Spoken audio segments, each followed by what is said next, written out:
Hello! Day 2 of my social experiment. Well, stuttering experiment. Whoever did not see my first video, I basically introduced myself and I said who I am and that I stutter and that I am planning for the next week to upload a video every single week saying my struggles with my stutter and seeing if anybody else can relate to it or if I can, I don't know, meet other people that struggle with similar things that I do. One of the things that you would notice is that I don't really stutter so overtly, but I sort of struggle more with people accepting that I stutter, and not that I just talk weird or I just say a lot of ums or a lot of, you know, interjections or weird stuff whenever I speak. So that's sort of like what I struggle with. And anyway, throughout these videos in the next week, I'm just gonna say, I don't know, anything I want to for within 3 minutes. They're not gonna be long videos. They're gonna be one takes because I have no idea how to edit and how to not do short videos. So that's sort of what I'm gonna do. Anyway, what to talk about today? Have you noticed that stutterers move their hands a lot? I don't know if you've noticed that. I've noticed this all the time. Like, people are constantly moving their hands and trying to get themselves. I think that also, like, people who stutter are very passionate people, like, whenever they talk. Like, I actually read this in Katherine Preston's book. Just a little shout out to her. She wrote a book called, a little shout out to her. She wrote a book. Fantastic, yay, I forgot what it's called.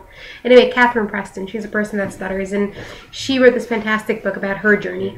And one of the parts that I really liked about it is that she said that in a conversation, when you have a person that stutters and a person that does not stutter, again with the hands, ha ha ha, when you have a conversation with people that stutter and don't, the intensity of the conversation is super high. It's like on this crazy level, and that's just because there's a lot of stuff there. There's a lot of struggle. There's a lot of getting the words out, and there's a lot of, you know, as the speaker, they're very much aware of what they're saying and actually aware of trying to get out words, and some words not coming out. And then as the listener, they're hyper aware also because they're just hanging on every single word, trying to focus. So the conversations are always really, really intense. I think that was a stutter there, maybe. I don't know. Anyway, I work in a place where I'm involved in customer service, so I'm always on the phone, and the phone is one of the hardest things for me. It's something that I struggle with a lot. It's where you can actually hear my stutter pretty significantly, more than talking face to face or camera to camera, camera to face, face to face, camera to camera. Anyway, most of the people in my workplace don't really know that I stutter. And I was on the phone one time with a customer, and they asked me, oh, by the way, what's your name for future references? And I said, my name is... And I couldn't get it out. And usually whenever I get into a block like that, I start the sentence over again with, my name is Dasi. Then I was able to get it out. And then I hung up the phone, you know, very nice. I'm used to that because that happens all the time. And one of the people at work said, Dasi, you forgot your name? Like, she totally didn't get it. Like, and I'm like, I thought that people knew. Some people are able to catch me when I stutter, some people not.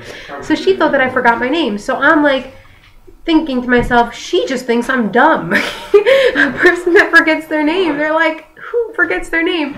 So that was my experience at work. And I mean, it's sort of a little bit of a struggle. I've been working there for a couple of months, and I'm still trying to get the word out there. You know, I don't want to just have a big party, coming out party. Hey, by the way, I stutter. Ha, nice to, ha. No, it doesn't work like that. Whenever I feel comfortable talking to people about it, I do. And, you know, once in a while it comes up and I talk to them about it. And slowly but surely they're learning and I'm learning, and that's pretty much it. So that's my story of work. Tell me if anybody else has ever had a similar story.